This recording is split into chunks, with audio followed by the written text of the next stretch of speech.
Whole sports all plays. Yeah. Whole sports all plays. Whole sports all plays. 365, we making up plays. You talking the game, get you through the days. We're high in the court, the dime in the lane. Variety topics living the same. All presentation, sports information. Hitting the airways, taking the nation. All sport, all plays, like working your faces. Grace at the field, so tie the laces. Whole sports all plays.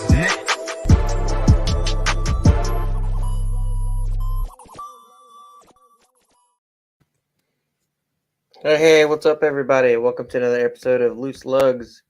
Here again with Dustin Lewis. What's up, man? How you doing? Not much, man. How about yourself? I'm good. Once again, we are presented by the ASAP Sports Network, All Sports, All Plays, powered by Sports Culture Media. You can find this show and a bunch of great shows. They've got YouTube, Facebook. They're most often watched on Tiki Live TV. They have a spot on the Roku channel, Fox 2 Network. They're growing their network every day, and we're proud to be a part of it. I want to open it up with a shout out to the Rams. They got it done yesterday. Matthew Stafford from Georgia getting his Super Bowl ring. I appreciate that. I like that. Wasn't expecting that game to be that close, though, 23-20. I figured it'd be a little high-scoring game, but oh well. Shows how much I know about football. I know. I picked them 24-10, and then when I saw it was 13-10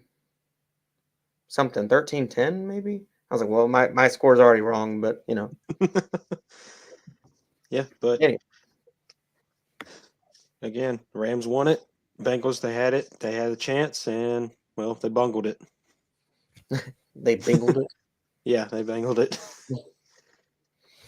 All right, so that's football for you. We're not here to talk football tonight. We got the Daytona 500 6 days away. You've got qualifying tomorrow. You got the duels on Thursday. You've got the truck race. Somebody said the truck race was not on Friday night this year. Who said that? I don't know. I need to double check that because it's been on Friday night, I believe, since the truck series began. Okay, it is on Friday night. Okay, so it's somebody being stupid, I guess. So you got the Camping World Truck Series race Friday night, 7:30 Eastern. You have the Xfinity race Saturday at 5. This is what's weird and different this year. The races are going to be later. So the Daytona 500 is at 2:30 Eastern this year. I believe it's been at 1 and 1:30 for a while. But you're going to see, as we get into the schedule, they've pushed every race back.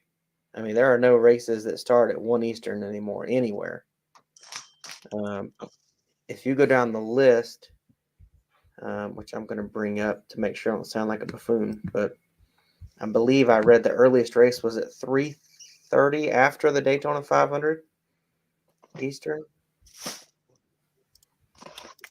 which is that's something. I don't understand the logic by pushing it back. People were already complaining that the races were starting too late on the evening races. And I'm sorry, I said Tuesday. It's Wednesday's qualifying. Wednesday's qualifying? Okay. Yeah, I misspoke on that. The duels are Thursday. ARCA race is Saturday too. I forgot about that one. That one's always a treat, the old ARCA race. Oh, that's bedlam for NASCAR. Exactly. Daytona 500 preview. I'm gonna go ahead and make a pick for the poll. I'm gonna say it's Alex Bowman again. Yeah, it would have to be. It's going to be one of the Hendrick cars for me. I don't know if I could pick one of them. If I was going to pick anybody, it'd probably be Bowman. But I mean, any of those Hendrick cars, they've been fast every single Daytona 500 since Junior joined them. I mean, it's been. I can't think of what was the last Daytona 500 that didn't have a Hendrick on the front row. I think they said it's been 5 now. 5 years. So yeah, it's definitely probably going to be a Hendrick, at least one Hendrick car on the front row. I'm gonna look it up real quick.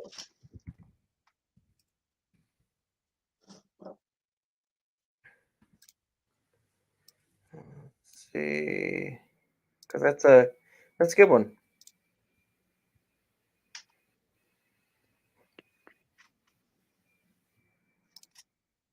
Oh man, I'll look it up later and I'll post it or something. But it's been a lot because they've won 6 of the last 7 polls. They're not getting the wins, but I mean qualifying and results of a race are completely different. And I do like that they came out with this new qualifying format, and it's going to be for Daytona, Talladega Spring, and the Daytona race that is right before we get to the playoffs. They're going to go with a regular single car session, and then they're going to go with a top 10 only, get a second try to get the top spot. And I believe it was a 10-minute session. I'm going to look that up too. But I thought that was pretty cool. And I applaud NASCAR for trying something different. It's been kind of a mystery why we don't do this at the super speedways in general, because nobody cares who wins the pole in a group setting. I mean, that just means you were probably the 18th car in a 17-car pack, and you were catching up. Yeah, Get them out there by themselves. Yeah, you had the draft, so you had the fastest car on track at that point. That's the thing I've always had a problem with when NASCAR announced that they were going to this group qualifying session a few years back. I was like, it's not going to work. It's going to work for maybe a few races, and then the glaring issues are going to come up, and then you're going to have, like we had Fontana a few years back, where no one wanted to be the lead car. Everyone was kind of just easing off pit road, trying to let the other guy in front of them, and no one was going to ever do a lap. I mean, it just doesn't work. It's not entertaining. Yeah, not entertaining. Yeah, that's the best description. It's not entertaining. Give me a driver who has not won the Daytona 500 that you think has the best realistic chance to get the win here.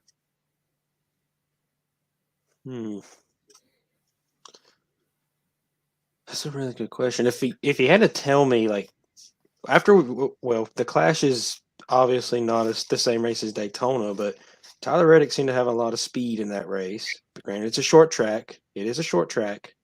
I know it's different, but see, that's the problem, is that with these Daytona 500s, you can't really predict who's going to win it, because you might be the leader on the last lap, but then next thing you know, you're 24th with a wrecked race car going down the backstretch. That's last year with Michael McDowell. He was not. He was third, I think, coming to the white flag, and the guys that were 1 and 2 finished, 20th. Exactly. But if I had to pick somebody who hasn't won a 500 that has a good chance of winning one, I think it's going to be Chase. I think it's going to be Chase Elliott. He hasn't won a 500 yet. That's a good answer. I like it. I don't think any of the Hendrick guys have a chance to win this race. Ooh. And we have, and I'm a Hendrick fan, so that hurts me to say, but history does not favor them in this race. You have a new car. Honestly, the last 2 times we've switched, the strongest cars at Speed Weeks have been Ford. I don't know that they win the race, but you can even look at last year. I mean, Alex Bowman and William Byron sat on the front row, and both cars were non-existent in that race. I mean, there at the end, it looked like Chase had something and had nothing. Yeah. So I don't think they're going to do great. I don't think they're going to get the win. I think the removing the rule about bump drafting, it's gone. You can tandem draft again, and you're going to see a lot of that. So with tandem drafting, I think it really is going to favor the Toyota guys. They always seem to work well together in the tandems. So if I had to pick one, I would say either Truex or Kyle Busch, as much as I hate saying Kyle Busch, but one of those guys would get it. Yeah, Truex would have been my second guess. He's come close a few times, specifically So uh, close. tw 2016, where he was part of the closest 500 finish ever. That one hurt because I really thought he had got it, and, and they showed the slow mo. I was like, "Oh, you got to be kidding me! I wanted him to win it." Yeah. But yeah, I share that same idea with the Hendrick guys. I mean, I want a Hendrick guy to win, and Chase Elliott would probably be my best pick. But it's like you said, they have really, really good qualifying pace, and then when they get to Sunday, it is just gone. And I don't want to say they don't work well together, but it's almost like they don't work well together because anytime, I mean, you turn on the Daytona 500 last year, very rarely were those guys running together. I don't know what was up. I don't know, egos or what, but they don't seem to be working great together. And granted, that was Kyle Larson's first race with Hendrick. So, he may have had some issues getting those guys to work with him at first too. I don't know. I wasn't there. I wasn't talking to those guys, so I don't know that. But it just seems like they were having trouble uh, working together. Now, if I'm picking, that's just my pick. If it's somebody that hasn't won. Yeah. Now, if I'm going with overall, this one hurts me too. But I feel like Kevin Harvick wins this race. He did not win last year. I think he'll come out firing. And the Fords in that test session, they showed some capability in the draft, and there's enough of them. They usually do work really well together as well, do the Toyotas. I guess they all kind of do, but I mean, outside of their own team, the Haas guys end up working with the Penske guys and vice versa, manufacturer bond. But I would absolutely, I think my pick to win the 500, barring some crazy wreck, is Kevin Harvick. Yeah. Really, if a previous 500, whether Harvick would probably be my pick as well. There's something that Tony Stewart had said a few years ago when it come to the plate tracks, and it probably be a little different now that they've lifted the ban on tandem drafting. But you saw the Ford guys, not even the same teams, but all the Ford guys would draft together. They'd always draft together. And back then, there was so many Ford teams. Just how many Ford teams are in NASCAR now? Is it more than Toyota and Chevrolet still? No, Chevy's got them by a lot. I'd have to do the count, but if there's 40, there's at least 20 Chevys. Oh, so it has such changed now. So Actually, I'll pull up the entry list because that'll tell us. But yeah, I'll work on that real quick because I'm pretty sure it's like 22 Chevys and their entry list. So I'll count. There are 42 drivers trying to make the 40 car field. By the way, you can almost pick the two that aren't going to make it. Unfortunate, but I think it's a really long shot for Timmy Hill and a really long shot for JJ Yaley to make this race.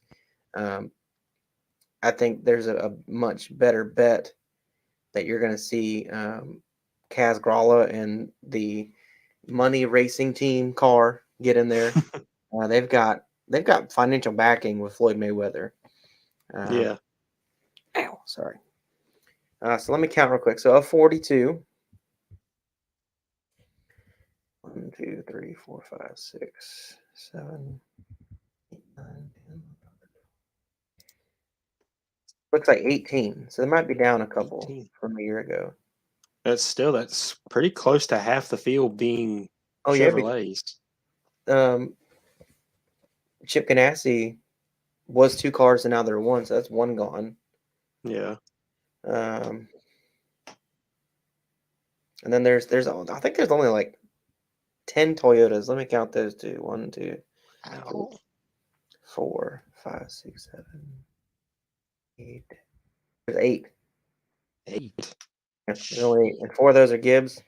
2 of those are 2311. So I guess the other two are kind of independents. Let's see. MBM with JJ Yaley and then Timmy Hill. So both the MBM cars are running Toyotas. Well, and then the rest of them are Fords. Yeah. Wow. There's a lot of Chevys in the field this year. I remember it being the Ford game for a while with a lot more Ford teams. And now it's majority Chevy. There's 16 Fords. So 18, 16, and 8. So Chevy and Ford dominated field, and then you have the Toyotas. Poor Toyotas. You know, and I'll attribute that to when Toyota was first coming into the sport. And it's still kind of that way. You know, Toyota Racing Development, TRD. They didn't give the teams as much flexibility. Like, I'll say it this way: Ford and Chevy, they have engineers in each race team that can tear down and rebuild the engines, chassis, everything. Maybe get a little more out of them. When Toyota came in, they were basically handing teams an engine and saying, "Okay, put it in the car, go run with it." And I know that Gibbs, you know, things change, they evolved over time, but you know, Gibbs was one of the big teams that made the jump. I was quite surprised that more teams, once they got rolling, more teams didn't go to Toyota because they really did pick up, especially on the short tracks. I mean, Toyota was really good at some of the short tracks for a long time. Um, you know, the seismic move was Stuart Haas going from Chevy to Ford. I think that's when Ford really, really picked it up because they had a big slump right before that. A few seasons where they didn't have very many wins at all. But anyway, so that's your breakdown for, you know, numbers. And I'm gonna say Doing Kevin maths. Hart. You still saying Kevin Harvick? Yeah, absolutely. Yeah, I can agree with that. He's to me, he has the best chance of doing it. He's got the most experience out of any other person in the field. He's old. And He's old. Yeah, he's old. He's this is his 20th 500. He ran the 02 500 was his first one. Mm-hmm. So this is his. Time flies, huh? Is also in his 20th, I think. Was Kurt Busch a rookie in 01 or 02? Let me see. That would have been an 01. He was a rookie. Because he had just joined. Why is the team name avoiding me right now? Roush. He had just joined Roush in 01 to replace Chad Little. Yeah. It was in the 97 car. So 02 would have been his second 500, I think. Or did he qualify for the 01 500? I don't remember. If it is, then he's the most experienced driver when it comes to the 500 because he beats Harvick by 1 year. I'm looking. I don't remember if he did or not. I feel like I should know that. I want to say it was 2001. I know that was his rookie year, but I don't know if he qualified for the 500 or not. Let's see.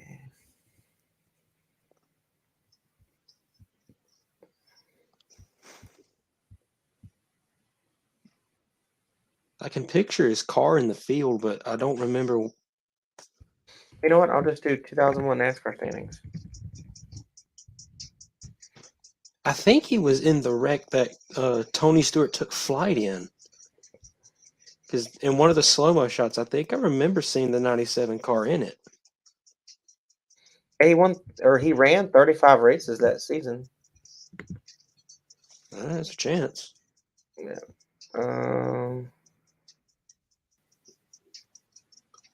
Daytona. He's ran 41 races, so he did miss one somewhere. Yeah, he missed the. No, he was in the 2001 Daytona 500. Well, look at there. Yep, he did make the race. So this will be his 21st Daytona 500. So he's now the most experienced driver in the field of everybody. That is insane. So I guess now we can say Kevin Harvick is the second most experienced driver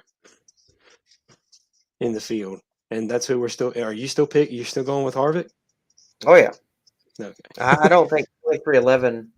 I mean, they're not a new team. You know, they were here last year, but I don't think they're going to explode now that they have Kurt Busch. I mean, they got the one last year with this rain shortened race. I'm not taking that away. You know, he won that race. Yeah. Not saying that, but I don't think Kurt Busch brings them to a level of they're going to compete every week. I don't see that being the case. Yeah. They're going to be more competitive for different reasons. I mean, they have another car, so they can share information now. Mhm. But I just don't think they're there yet. And Booty Barker is a great crew chief. He's going to help that team grow in the 23 car. But man, it's still going to be a while before anybody in those two cars is super competitive. I mean, they are getting second grade equipment to Gibbs, and not just a Gibbs car, all four. Which, by the way, I still say next year we see Ty Gibbs in one of those four cars. I really thought he would have been there this year, Now, maybe for like a select few events or whatever.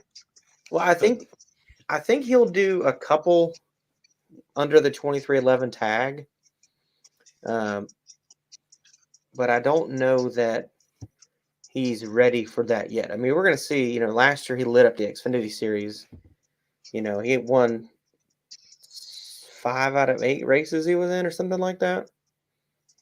Yeah, I think that's Something right. crazy. So he's definitely on the money. He's a great driver. He might be the first Gibbs driver I ever really root for. I can't name one that I really liked. I could say Truex, but that's just because he come from Dale Jr. I'll root for him if all of my other drivers are gone. But he's not a bad driver, and it's nothing against him. You know, I'm just one of those. I have the team that I like, and I like Mhm. those drivers. So it's weird, but Yeah, I'm the same way. so who are you picking for the 500? Are you picking Harvick as well? Yeah, I'm gonna go with Harvick on this one. I still think Bowman or Byron gets the pole on Wednesday, but this race is going to be a Ford. It'd be kind of cool to see Brad Keselowski win it.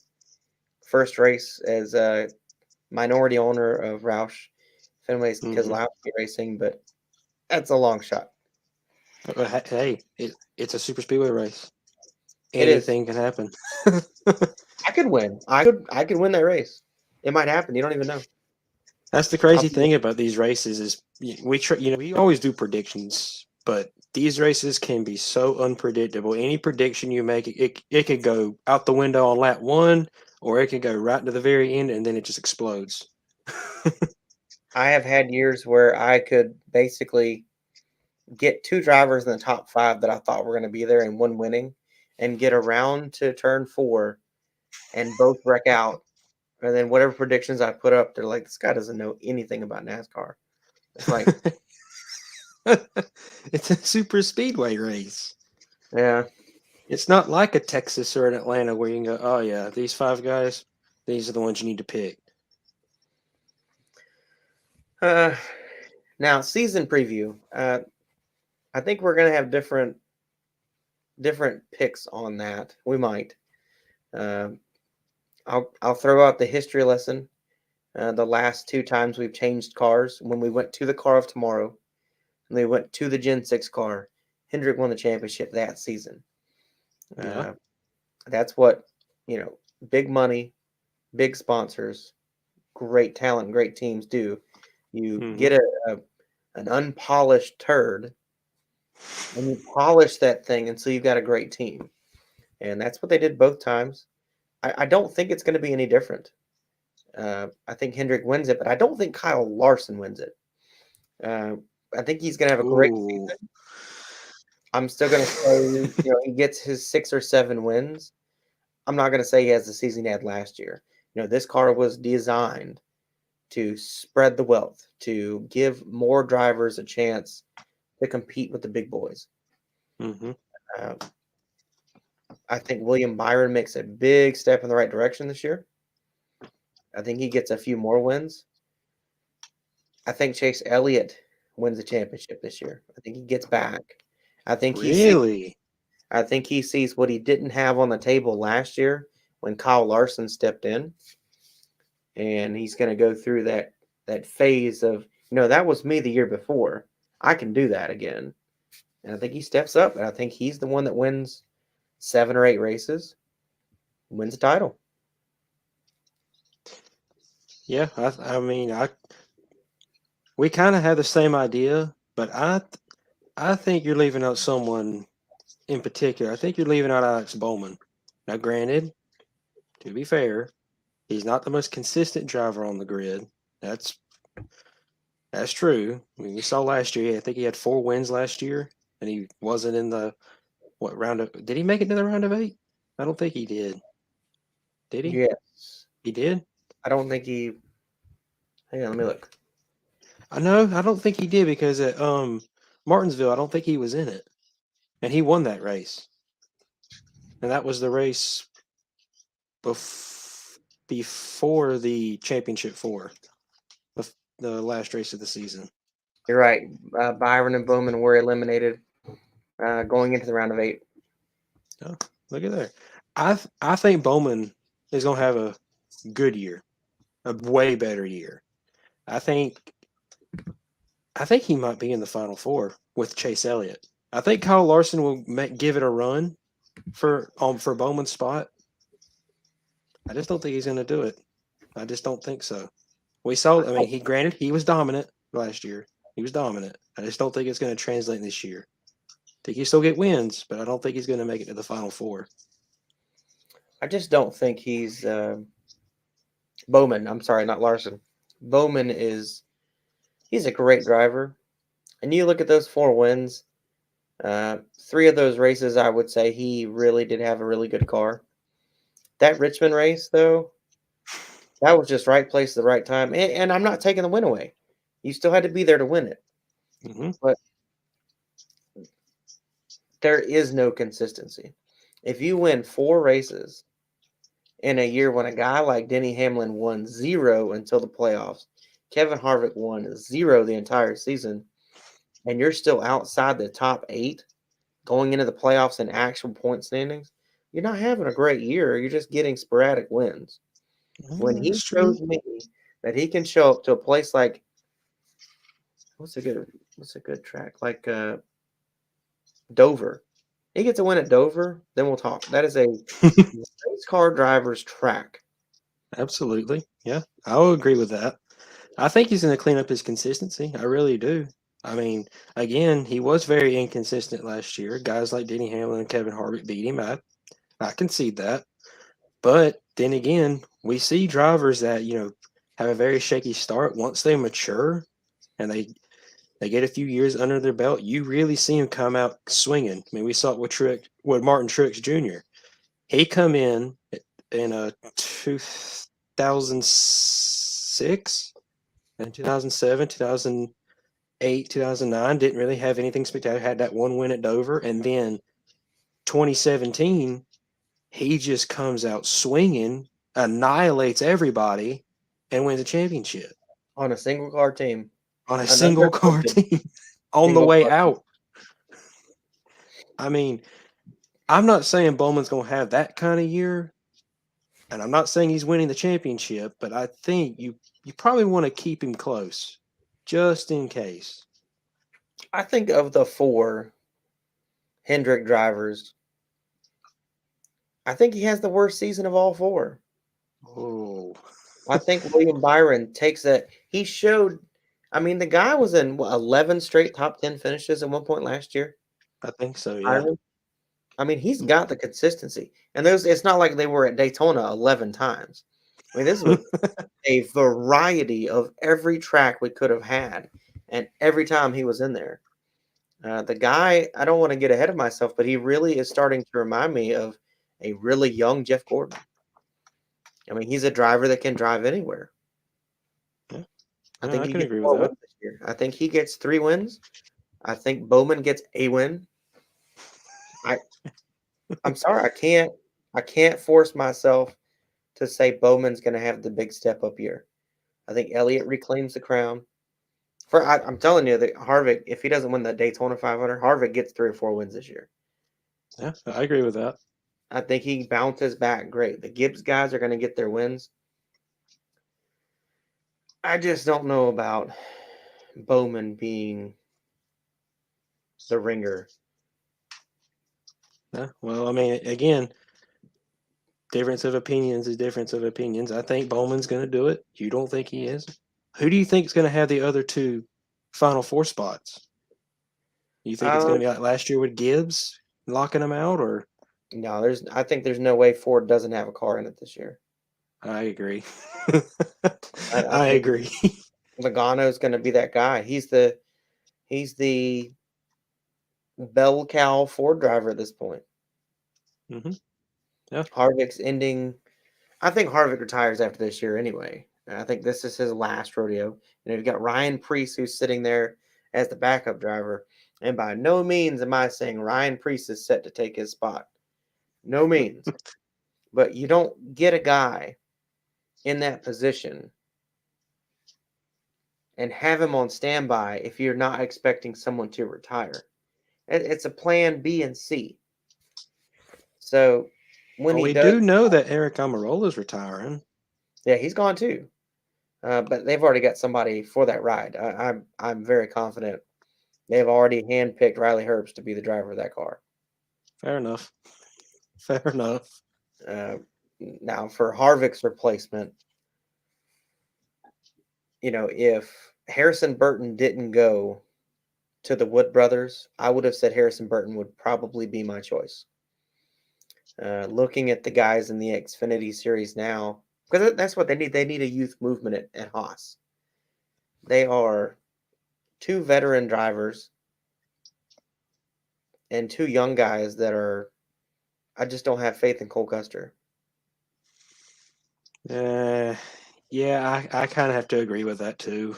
And I like Chase Briscoe. I do. And I think he's going to get a win this year too. But when you look at a team dynamic, I mean, if you want to keep up with Hendrick, you want to keep up with Gibbs, the way to do that is have a stable of drivers at the top with a stable of drivers below and pushing them. And Stuart Haas doesn't have that. They don't have these outstanding drivers waiting to step in. Yeah. So Gibbs has that. Gibbs has Ty Gibbs getting ready to take Truex's spot after this season. I think Martin Truex this year too. I asked him a few weeks ago. He was doing a press conference, and I asked him if he had any aspirations to be an owner, when he retires, and he said no. He said he doesn't want to do that. And I wanted to ask him, but I didn't want to put him on the spot. Look, is this your last year? Because I don't think he would have answered, and it would have been kind of rude. But I really feel like this is his last year. And then I think you start seeing the Gibbs transition because the 2311 Racing being there, eventually Denny Hamlin's going to go over and run his own team. He's going to be a driver there, and it's going to open up a spot for somebody else that's like Ty Gibbs. It's just crazy good. Yeah, I agree. I agree with everything you've said so far. I mean, you're hitting the nail on the head.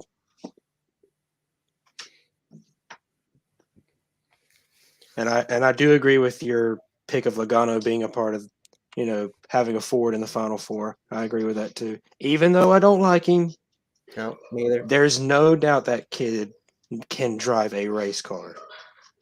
No doubt about it. Not having a car in the Final Four last year did not sit well with all the Ford teams, and especially the manufacturers. So I would imagine they're going to work really hard about mid-season this year. Once we get some data on the cars, once we get 10 races in, let's say, they're really going to step it up. Mm-hmm. And I think Logano's that guy for Ford. I think Chase Elliott's that guy for Chevy. And I think you get two Toyotas in there this year. It's 1, and 2. And Kyle Busch, he's going to have his say. He's going to have a really good year. And I think the other, Hamlin hasn't missed a Final Four in a while. He just can't win it. I don't think he wins it this year either. Yeah, that's the one thing that he just cannot win is a championship. He's I'm been okay with that. he's been in it so many times. I mean, eventually, he's like the Martin right now. Yeah. He's there. He has the chance, but it just does not happen. He's Mark Martin with 3 Daytona 500s, though. That is true. He is Mark Martin with 3 Daytona 500s. Mark never won that one either. Nope, he did not. That was is one of my true. favorite drivers. I just like him because of his story going into NASCAR. You know, he had that failed start in the 80s, and he had to go back to ASA, and then Roush takes a chance on him, and then they just have an incredible 90s, a good early 2000s. Like he's got an awesome story. I like watching his podcast where he went over his entire career. That is a very interesting podcast to listen to. If you get a chance, please watch it. It's awesome. I can't tell you what year it was because I'll probably get it wrong. I want to say it was like 95. The year that Gordon had 13, took him 13 wins to hold off Mark Martin for a title. I think that was 98, wasn't it? 13 What? wins. I think it was 98 because Martin had 7 wins and Gordon had 13 because Gordon's last win to make 13 was Atlanta. And they ran that race to almost the next day to get that race done, and he won it. That's crazy. That's the only way I remember that is because if any other circumstance, NASCAR would have, because it rained in Atlanta that day, and it went to the night. NASCAR red flagged that race, and they were like, "Well, I gotta get as soon as this rain stops, we're gonna go back racing." And then so late in the night, they're like, "Okay, we're gonna let him go back there. Let's finish this race. Let's go home." NASCAR today would be like, is this rain gonna stop? No, we got 2 hours of it. All right, pack up, go home. Once it gets to a certain point now, they're just like, nope, we'll try it tomorrow. And I think a lot of that, though, is the TV networks because they don't want to keep, they have regularly scheduled things that come on, and they don't want to have them interrupted if NASCAR decides that they're going to run the race later. So I understand that part, but it would be nice to see, like, one race I would love to see at night, Martinsville. I would love a Martinsville night race. Yep. And I had this talk with Russell Branham a few months ago. We're talking about Talladega because people were very upset that Talladega race didn't finish under the lights. I mean, they thought the rain was going to stop, and it did.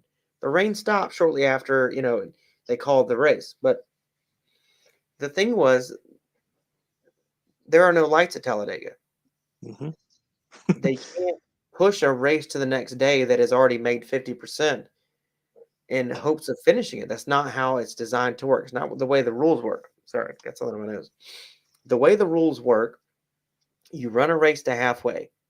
If anything stops the race and it doesn't look like you get it in that day, the race is over. Mm-hmm.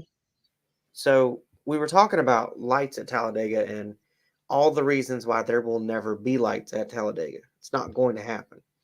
He said basically this. That is the largest track that we go to. And it is not about lighting the track. It's more than that. It's lighting the campgrounds that surround the track. It's lighting the huge parking lot they have outside. It's lighting every single thing. Talladega is in the middle of nowhere. There is one road that goes in and out both ways. They would have to actually light that road to make that an okay track at night. It's not just a track. So if he had to guess, he's looking at anywhere from $4 to $5 million to light a racetrack. Goodness gracious. Well, they have 4 or 5 different campgrounds. They have the ones inside the track. They have the one behind the track that is part of their I forget what it's called, but it's like an RV park back there. Mm-hmm. They would have to properly light all of those to have a night race. Goodness. He said as much as he would love it, it will never happen.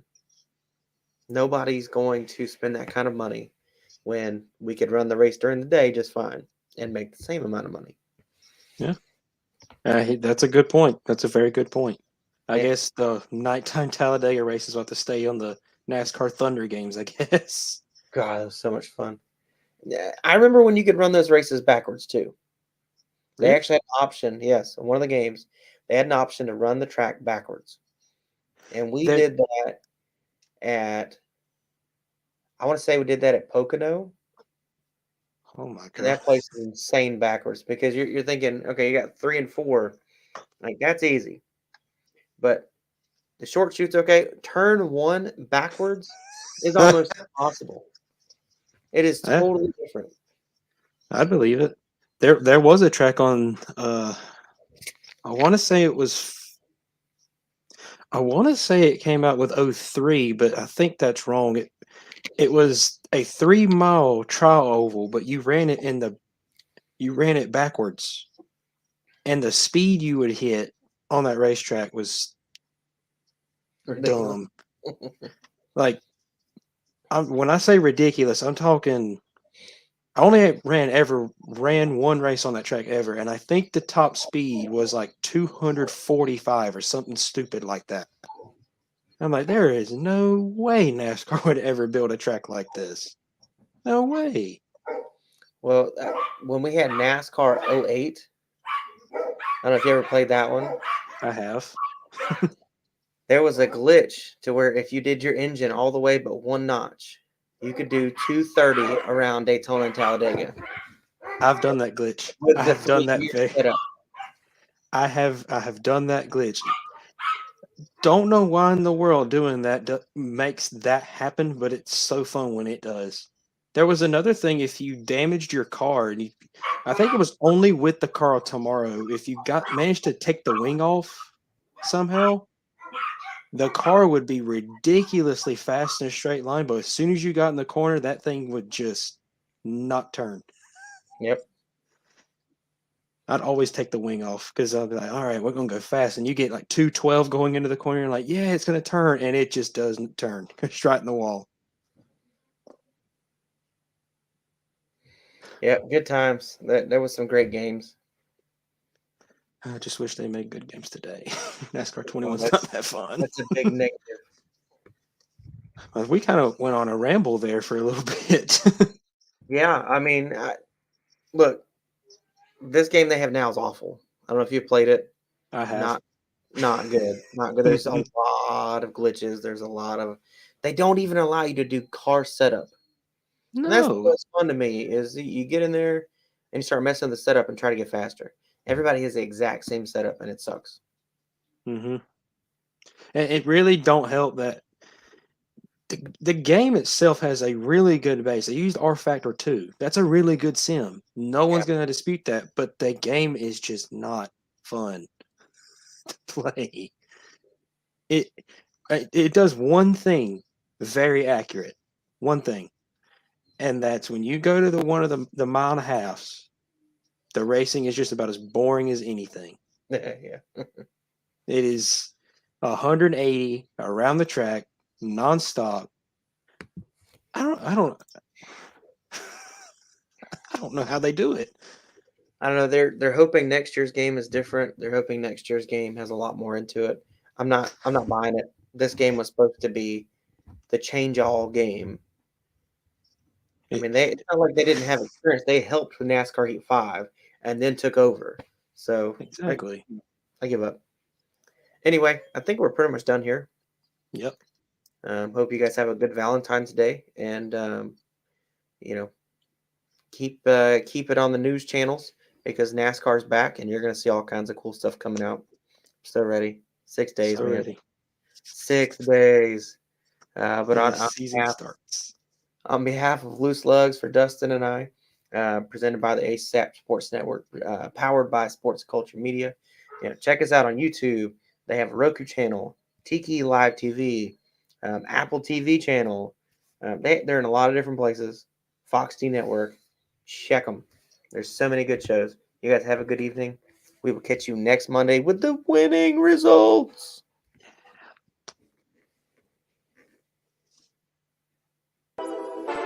All sports, all plays. Yeah. All sports, all plays. All sports, all plays. 365, we're making a place. We talking the game, get you through the days. We're high in the court, the dime in the lane. Variety topics, living the same. All presentation, sports information. Hitting the airways, taking the nation. All sport, all plays, like working your